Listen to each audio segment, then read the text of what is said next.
गुरुदेव के चरणों में कोटि कोटि प्रणाम, गुरु शक्तियों के चरणों में कोटि कोटि प्रणाम। आज हम मेडिटेशन के रास्ते में क्या-क्या चेंजेस आती है हमारी लाइफ में, क्या-क्या अलग-अलग रुकावटें आती हैं, हम उन्हें कैसे ओवरकम करते हैं, हमारी लाइफ कैसे चेंज होती है स्टेप बाय स्टेप, हम उसे ही डिकोड करेंगे। होता क्या है, बहुत बार जब हम मेडिटेशन करते हैं, तो थोड़े-थोड़े समय बाद हमारे मन में कुछ सवाल आते हैं। इनिशियली तो हम बड़े जोश में एकदम फुल कॉन्फिडेंस के साथ स्टार्ट करते हैं, पर थोड़े दिनों बाद जब कोई प्रॉब्लम आती है, तो हमें लगता है कि क्या हम बराबर समर्पण नहीं कर रहे हैं? हम गुरु शक्तियों को मान नहीं रहे हैं क्या? अगर सब कुछ हम बराबर कर रहे हैं, तो हमारी लाइफ में प्रॉब्लम्स क्यों आ रही हैं? कभी-कभी हम जब दूसरों का एक्सपीरियंस देखते हैं, दूसरों के साथ जो अनुभूति होती है, वो सुनते हैं, तो हमें लगता है हमारे साथ तो ऐसा नहीं हो रहा है, तो हम गलत हैं या वो गलत है? कभी-कभी हमें लगता है कि हो नहीं पाएगा मुझसे, कैसे होगा? ध्यान कैसे लगेगा? इतने थॉट्स आ रहे हैं। तो थॉट्स आना, ये मन में क्वेश्चन करना, मन में अलग-अलग ख्याल आना, this all is a process of meditation. इस चीज़ को एक्सप्लेन करने के लिए मैं आपको एक चार्ट बताती हूँ। सो आप इस चार्ट में देख सकते हैं कि बहुत सारे छोटे-छोटे अलग-अलग चीज़ें हैं। सबसे पहले तो आप देखोगे कि एक रास्ता दिखाया है, ऐसे टर्न ट्विस्ट का रास्ता दिखाया है और उस टॉप पे आप देखोगे कि एक मेडिटेटर जो है, जो मेडिटेशन कर रहा है, वो शांत चित्त से बैठा है। That is your perfect condition कि हम तब कह सकते हैं कि हाँ, अब हम शांत मेडिटेशन कर रहे हैं। पर वो कंडीशन तक पहुंचने के लिए आपको इन सारे रास्तों से गुजर के जाना है। हमें लगता है जैसे ही हमने डिसाइड किया कि आज से हम मेडिटेशन करेंगे और जैसे ही हमने डिसाइड किया कि हाँ ठीक है, हम जीवन माध्यम को पूरा समर्पण करते हैं, तो हम इमिडिएटली उस स्टेज पे पहुंच जाने चाहिए। पर ये पॉसिबल नहीं है। हर किसी को इन रास्तों से गुजरना पड़ता है, किसी को ज्यादा टाइम लगता है, किसी को कम टाइम लगता है। डिपेंड करता है कि आप कितनी शिद्दत से ये सारा काम करते हैं। तो अलग अलग चीजें आपको, सबसे पहले हम देखते हैं इसमें आपको क्या चीजें दिखाई दे रही है। इसमें आपको एक मेडिटेटर दिखाई दे रहा है, जो मेडिटेशन के रास्ते पे कंटिन्यूअसली चल रहा है। आपको एक एलिफेंट दिखाई दे रहा है। इनिशियली वो एलिफेंट ब्लैक कलर गंदा है, बाद में धीरे धीरे वो व्हाइट व्हाइट होता जाता है।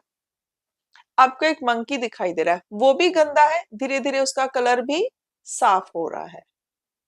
आपको रास्ते के साइड में फायर अलग अलग जगह पे दिखाई देगी। आग, आग क्या है? बेसिकली ऑब्स्टिकल्स है जिससे आपको एफर्ट्स लेके ओवरकम करने पड़ते हैं।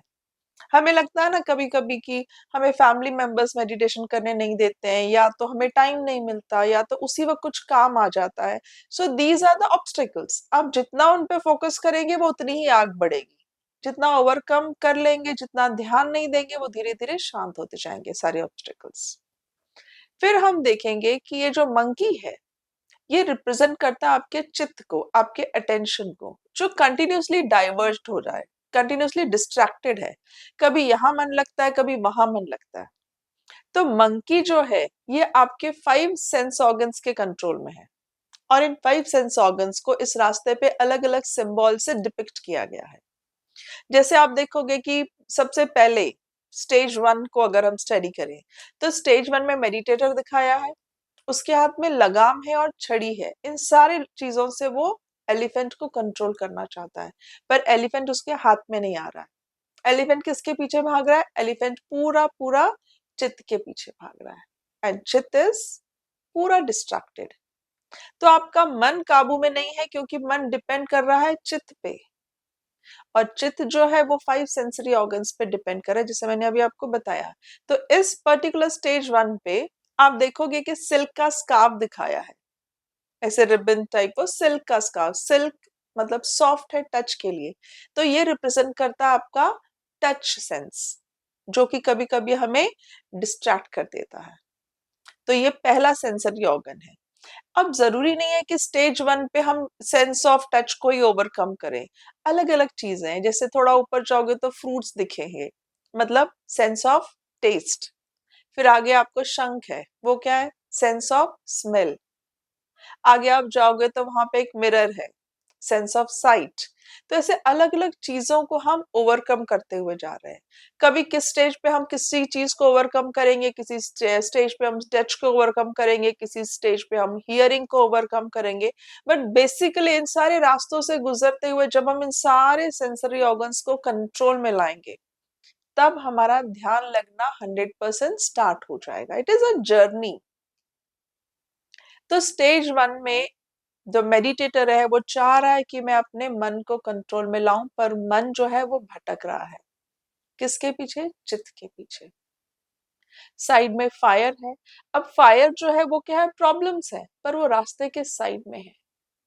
पर हमें लगता है कि ये जो फायर है वो हमारे मेडिटेशन के रास्ते में है नहीं, पर हम पूरे के पूरे उस पे फोकस करते हैं, तो वो फायर हमें ऐसे लगता है कि हमें रोक रही है मेडिटेशन करने से।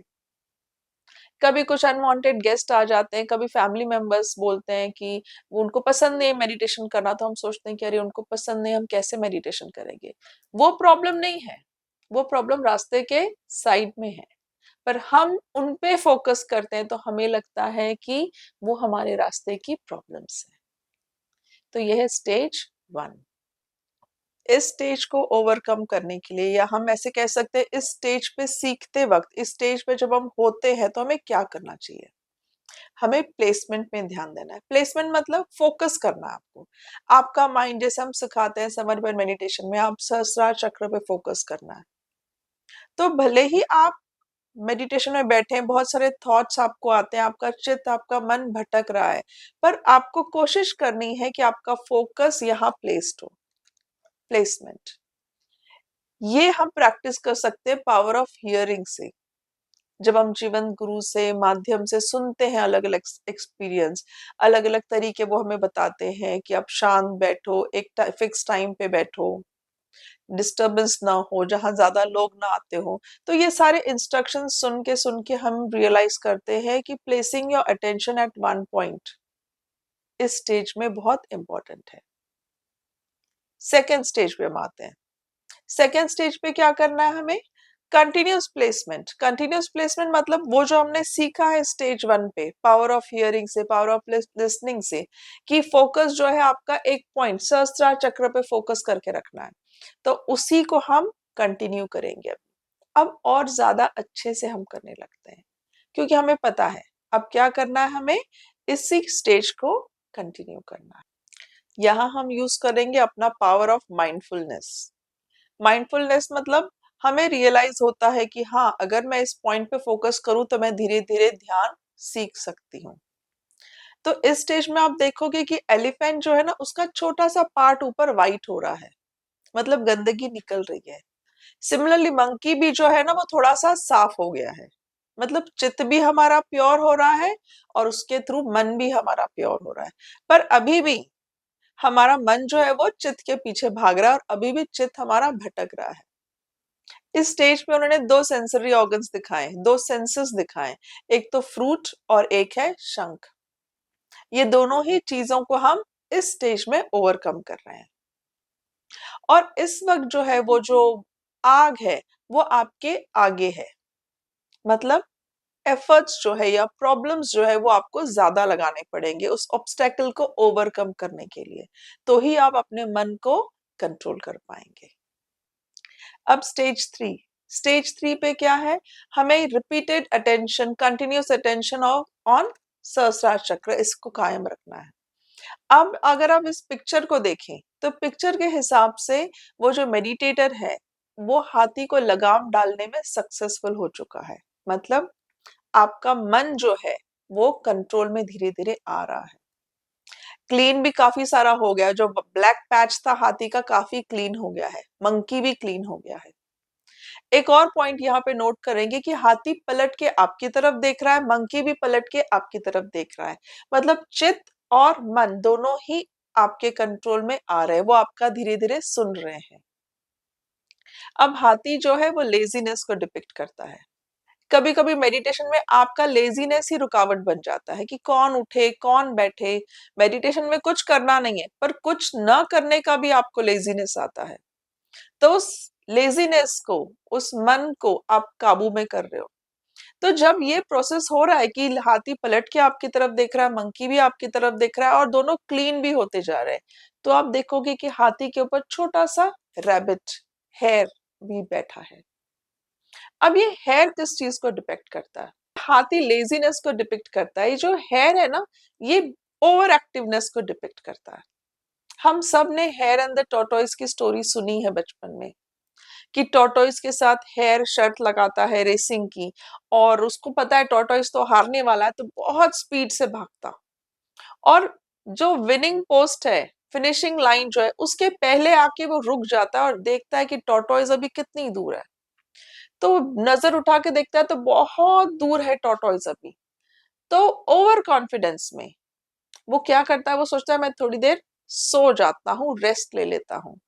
एक्चुअली होना क्या चाहिए, आप वो विनिंग पोस्ट क्रॉस करके रुकिए, पर इतना उसमें ओवर कॉन्फिडेंस था कि अगर मैं थोड़ी देर सो भी जाऊं तो भी टॉर्टोइस मुझ तक पहुंच नहीं सकेगा। और इस ईगो के चलते क्या हो जाता है, टॉर्टोइस धीरे धीरे स्लो एंड स्टेडी करते करते वो रेस जीत जाता है और ये रेस हार जाता है।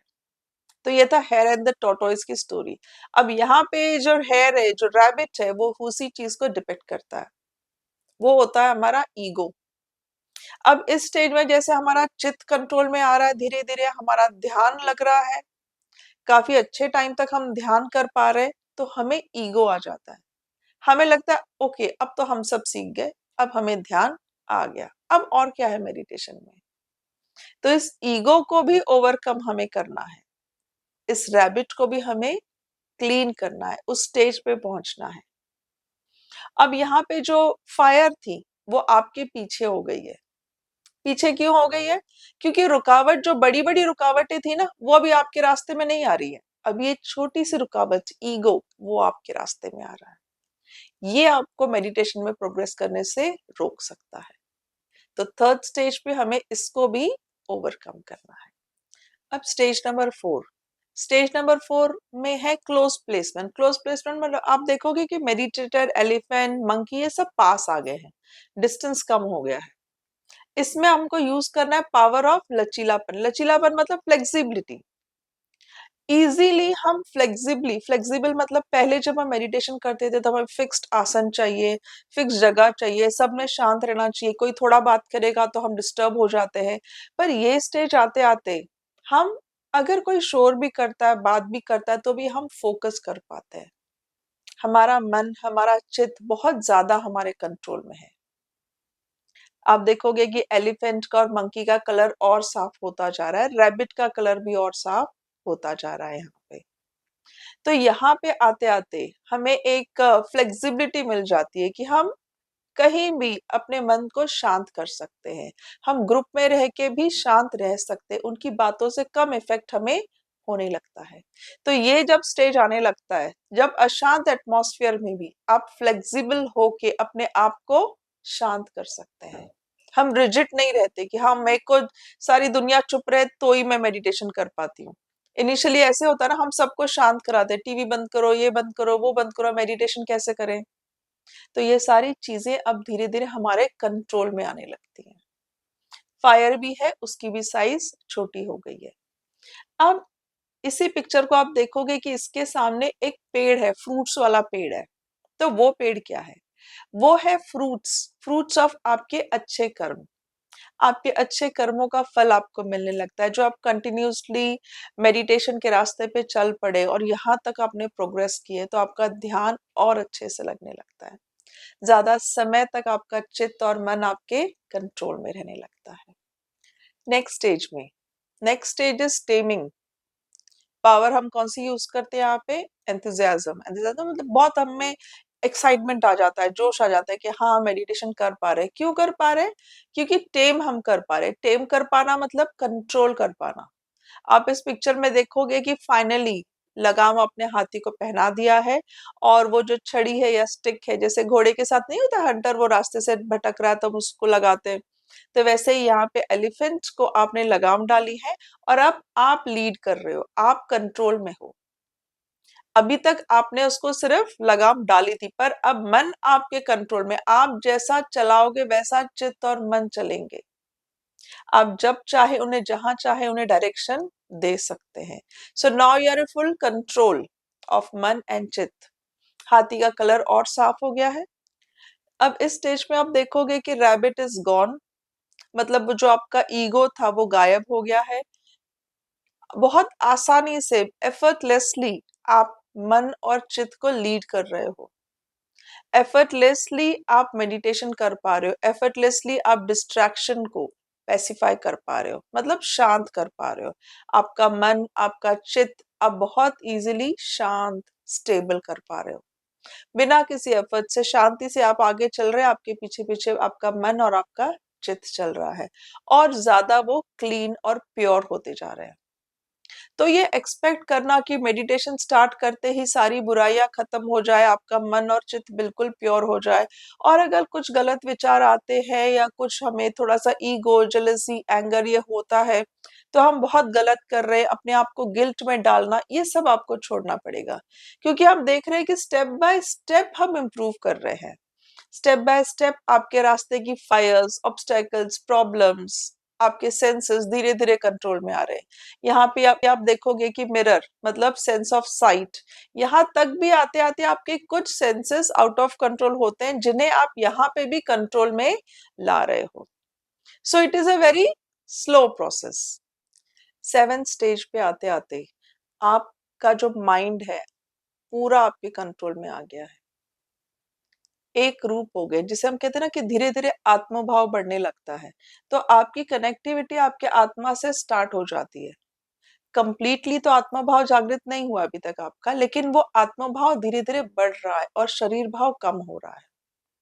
इसलिए सबसे पहले जो चित्त है ना, वो आपको पूरा सरेंडर कर देता है। मंकी ने इसे हाथ जोड़ के सरेंडर कर दिया है कि अब वो कोई भी नटखट, कोई भी डिस्ट्रैक्शन नहीं ला सकता मन के लिए। क्योंकि हाथी या आपका मन जो है वो अपने आप बिना लगाम के भी अपने रास्ते चल रहा है।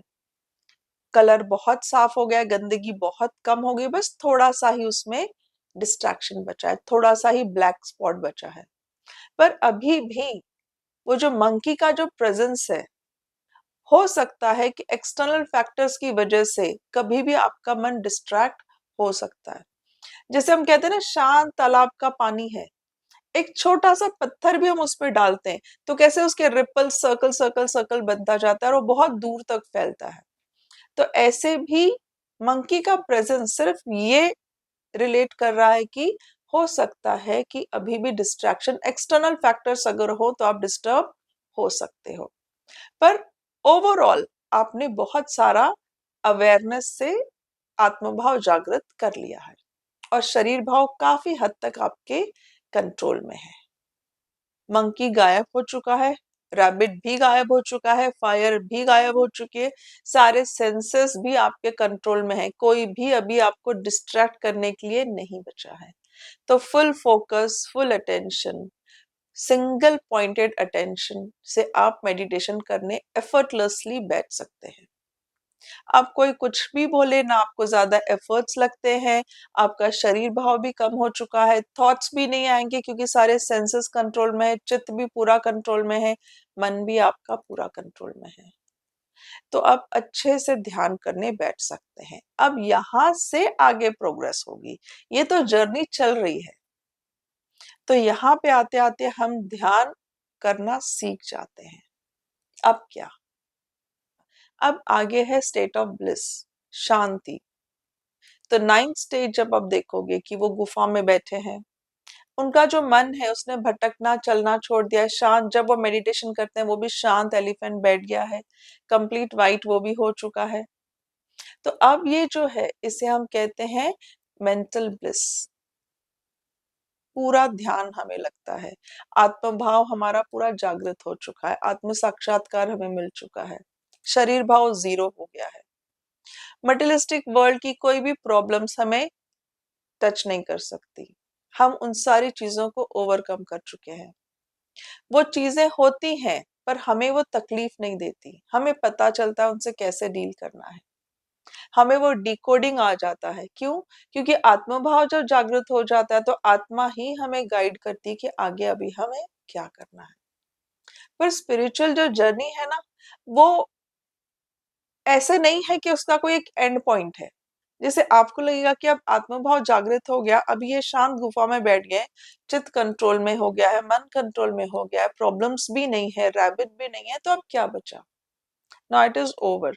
बट ऐसा नहीं होता है यहाँ पे। Spiritual progress is ever changing, it is a dynamic. हर दिन हम कुछ सीखते हैं, हर दिन हम आगे बढ़ते हैं, एक स्टेप और आगे बढ़ते हैं, क्योंकि जीते जी मोक्ष पाना ये हमारा टारगेट होता है। पर मोक्ष भी तब मिलता है जब हम उसको टारगेट अचीव करके, या टारगेट अचीव करना है ये पॉइंट से मेडिटेशन ना करें, तब मोक्ष का ख्याल भी ना रहे, जब उसकी चाह भी न रहे, तो मोक्ष मिलता है। मोक्ष मतलब free from the suffering. Suffering is there, but we don't realize it is suffering. We are happy, we are in permanent state of bliss. तो 9th स्टेप के आगे आप देखोगे कि वो जो मेडिटेटर है वो बिना किसी सपोर्ट के हवा में उड़ रहा है, मतलब वो एक्सपीरियंस करता है, कहते हैं ना ब्लिस, आनंद वो उसको मिल रहा है, फिजिकल ब्लिस मिल रही है उसको। जब वो हाथी के ऊपर बैठा है, मतलब हाथी मन, तो मेंटल ब्लिस। तो ये दोनों स्टेट रिप्रेजेंट करते हैं physical bliss and mental bliss. ये स्टेज आते आते आपका शरीर भाव इतना जीरो हो जाता है, and believe me it happens. इतना जीरो हो जाता है कि जो मैंने फिजिकल ब्लिस का, जो वो हवा में उड़ रहे हैं, तो फिजिकल ब्लिस मतलब आपके शरीर की कोई भी तकलीफ आपको रियलाइज नहीं होती, no pain, nothing, you don't realize anything. Mental bliss मतलब कोई भी चीज आपको टेंशन, आपको थॉट प्रोसेस कुछ भी आपको डिस्टर्ब नहीं करती। This is physical and mental bliss. या इसके बाद ये स्टेप क्रॉस करते करते जब हम इसी स्टेप पे कंटिन्यूअसली मेडिटेशन करते जाते हैं, तो आप देखोगे कि अभी वो एलिफेंट पे सवार होके he is turning back, he is turning back, और उनके हाथ में एक स्वर्ड है। अभी भी आप देखो तो उनके जो हार्ट से दो रेनबो निकल रहे हैं, पीछे छोटी सी फायर भी जल रही है, मतलब एफर्ट्स अभी भी लगते हैं, but these are different efforts. Sword जो है आपके पास अभी इतना पावर आ जाता है कि अब जो भी मटेरियलिस्टिक वर्ल्ड के प्रॉब्लम्स आएंगे हम उसे कट ऑफ कर सकते हैं, हम उसे अपने आप तक इफेक्ट नहीं करने देते। लॉ ऑफ कर्मा हमें पता चलते जाता है, हमें पता चलता है कि अब जब हमारे लाइफ में प्रॉब्लम आ रही है तो उसे कैसे टैकल करना है, उसे कैसे डील करना है। ये स्टेज जब आता है तब आपके पास बहुत सारी सिद्धियां मिलने लगती हैं। माइंड रीड करना, पास्ट फ्यूचर जानना, किसी को हेल्प करना। आप उस स्टेज में आ जाते हो कि अपने पावर्स यूज करके दूसरों को हेल्प कर सकते हो, दूसरों को गाइड कर सकते हो। क्यों गाइड करना है? क्योंकि आप इस रास्ते को ओवरकम करके आए हो, आप इन सारे प्रॉब्लम्स को, ऑब्स्टेकल्स को ओवरकम करके आए हो। ये जर्नी आपने जी है, तो इसी जर्नी में जिनको भी प्रॉब्लम हो, इस स्टेज तक पहुंचने में आप उनको हेल्प कर सकते हो। तो ये सारा कंसेप्ट जो है, इनको हम कहते हैं कि डिफरेंट स्टेजेस ऑफ मेडिटेशन। ये अगर आप जान गए तो आपका जो जर्नी है वो बहुत ही इजी हो जाता है। हमेशा कहा जाता है कि मेडिटेशन का जो रास्ता है वो जीवन गुरु के प्रेजेंस में होना चाहिए, जीवन गुरु के सानिध्य में हम मेडिटेशन करें, क्योंकि इस रास्ते पे इतने प्रॉब्लम्स आते हैं कि कभी कभी हम कंफ्यूज हो जाते हैं। जैसे आप रियलाइज करोगे कि हर प्रॉब्लम, हर दुख, हर तकलीफ जो हमें ट्रबल करती, जो हम जिसे हम क्वेश्चन करते थे कि अरे मेरे साथ क्यों ऐसे, वो अब हमें जीवन गुरु रियलाइज करवाते हैं कि हर दुख, हर तकलीफ से हम कुछ सीखते हैं। हर प्रॉब्लम हमें एक मैसेज दे रही है कि उसे कैसे ओवरकम करें और हम कैसे आगे बढ़े। कभी कभी ऐसे हमें एम्प्टी लगता है, क्यों? क्योंकि धीरे धीरे जीवन गुरु हमें सिखाते हैं कि हमको ये सारी चीजें लेट गो करनी पड़ेंगी, हमें डिजायर्स छोड़नी पड़ेंगी अगर हमें आगे बढ़ना है। तो हमें अपना ईगो छोड़ना पड़ेगा। पर ईगो, डिजायर्स, हमें लगता है इन चीजों के बगैर हम कैसे जिए। तो जीवन गुरु स्टेप बाय स्टेप हमें जब मेडिटेशन सिखाते हैं तो एग्जाम्पल्स के थ्रू हमें समझाते हैं कि let go of these things. Suddenly कभी कभी हमें पूरा एम्प्टी लगता है कि अरे सब कुछ चला गया, अब ना ईगो बचा, ना डिजायर बची, ना कुछ एक्स्ट्रा हमारे दिल में किसी के लिए नफरत है, हेट्रेट है। तो अब कैसे जिए? ऐसे लगता है कि अब तो हम एम्प्टी हो रहे हैं। फिर आपको रियलाइज होता है कि अब आप अपनी आत्मा से कनेक्ट हो रहे हो, धीरे धीरे आपको आत्मज्ञान मिल रहा है। विच is very different. Materialistic world के रूल्स और यहाँ के रूल्स बहुत अलग हैं। मटेरियलिस्टिक वर्ल्ड में हम उन्हीं से दोस्ती करते हैं जिनसे हमें कुछ फायदा हो, सिंपल, मतलब कुछ सीखने को मिले तो भी हमें वो इंसान अच्छा लगता है। स्पिरिचुअल वर्ल्ड में ये कंसेप्ट ही नहीं है। फायदे के साथ हर रिश्ता हमेशा आपको डिसअपॉइंटमेंट, फायदे के साथ हर रिश्ता आपको हमेशा डिसअपॉइंटमेंट देगा, क्योंकि वो गोल, वो फायदा जब खत्म हो जाएगा आप डिसअपॉइंटेड हो जाओगे। आत्मज्ञान जब आपको मिलता है, जब अपनी आत्मा से आप कनेक्ट होते हो, तब आपको आपके फियर्स, आपकी गलतियां दिखने लगती हैं। जब हमें अपनी गलतियां दिखने लगती हैं तो हम सबसे पहले उन्हें दूर करने की कोशिश करते हैं, और उन्हें दूर करते करते हमें ये भी रियलाइज होता है कि हम जिन बातों से डरते थे, फियर जो मन में होता है ना, एक हिडन फियर, किसी ना किसी ऑब्जेक्ट, चीज, सिचुएशन से हम डरते हैं, वो हिडन फियर के रीजंस हमें पता चलते हैं। हम उन रीजंस को ओवरकम करके वो फियर्स भी दूर करते हैं। और जब हम सेल्फ अवेयरनेस से अपनी प्रोग्रेस कर रहे हैं तो दूसरों के प्रति भी हमारे मन में फॉरगिवनेस आ जाता है। हमें लगता है कि अरे वो इंसान तो तकलीफ में है, वो अवेयरनेस में नहीं जी रहा है, तो हम उस पे कैसे गुस्सा हो सकते हैं। तो दूसरों के लिए अंडरस्टैंडिंग, फॉरगिवनेस, प्यार, अपनापन, जिसे हम कहते हैं कण कण में परमात्मा है, ये देखना जीवन गुरु हमें सिखाते हैं। शांत बैठ के मेडिटेशन सिर्फ आधा घंटा अगर हम अपना फोकस सहस्रार चक्र पे रखें तो ये सारी प्रोसेस अपने आप होने लगती है। प्रॉब्लम तब आती है जब हम कंट्रोल में रखना चाहते हैं हर चीज को, हम लेट गो नहीं करना चाहते। आप रियलाइज करते हो कि spiritual journey is not about being perfect, it is about being complete. आपका स्ट्रेंथ, आपका पावर परफेक्ट होने में नहीं है, आप जैसे हो उसको एक्सेप्ट करने में है। That is the real power, that is the real strength. आप यहाँ रियलाइज करते हो कि there is no end point, you need to enjoy the journey, which is very different from the materialistic world. क्योंकि हमें बचपन से क्या सिखाया जाता है, अभी बच्चा जब स्कूल जाता है तो 10th कर लो, इट इज वेरी इंपॉर्टेंट, फिर आप रिलैक्स होना, मतलब रिलैक्स जब तक 10th नहीं होगा यू कैन नॉट रिलैक्स। उसके बाद सिखाया जाता है कि अभी एंट्रेंस एग्जाम की तैयारी करो, उसके बाद रिलैक्स हो जाना। फिर कहा जाता है अभी बस इंजीनियरिंग खत्म करो, मेडिकल खत्म करो, फिर जॉब करो, उसके बाद रिलैक्स ही रिलैक्स है। उसके बाद फिर आप कैरियर बनाओ, अच्छी सैलरी, अच्छा जॉब, अच्छा घर, फिर रिलैक्स हो जाना। ऐसे करते करते हमारी जिंदगी खत्म हो जाती है। बट मेडिटेशन के रास्ते में, जीवन गुरु के सानिध्य में हमें ये रियलाइज होता है कि एवरी मोमेंट हमें एंजॉय करना चाहिए। There is no end point. आज प्रेजेंट में हमें जीना है, हम फ्यूचर की सोच के नहीं जी सकते। तो ये बात जब हम रियलाइज करते हैं, आत्मभाव जब जागृत कर लेते हैं, तब सडनली हम रिलैक्स हो जाते हैं, एकदम शांत ब्लिस। ये एक्सपीरियंस करने के लिए ही लोग मेडिटेशन करते हैं। बट ये लास्ट स्टेज आने के लिए बट ये जो लास्ट स्टेज है ब्लिस, इस ब्लिस स्टेट में रहना भी मुश्किल है। इसलिए कहा जाता है कि इट इज अ डायनामिक, रोज हमें एफर्ट्स लेने पड़ते हैं, रोज हमें ध्यान करना पड़ता है। And bliss is not and. क्यों? क्योंकि अगर हम ब्लिस, चलो हमें ब्लिस मिल गया, अब क्या करना, अब मेडिटेशन क्यों करना, ईगो आ सकता है। जैसे हमने देखा, ये जो पिक्चर मैंने दिखाया कि लास्ट स्टेज में जो मेडिटेटर है वो टर्न होता है, टर्न होता है, उसके हाथ में स्वर्ड है। वो स्वर्ड क्यों है? जो उसके हार्ट से दो जो रेनबो निकल रहे हैं ना, एक है माया जाल जो कभी भी उसको घिर सकता है, दूसरा मटेरियलिस्टिक वर्ल्ड के ऑब्स्टेकल्स, अट्रैक्शंस, डिस्ट्रैक्शंस। चलो घर चाहिए, बंगला चाहिए, कार चाहिए, ये सारी चीजें, इन दो चीजों को कट करने का पावर हमें आ जाता है। पर इसके लिए भी हमें मेडिटेशन करते रहना पड़ता है।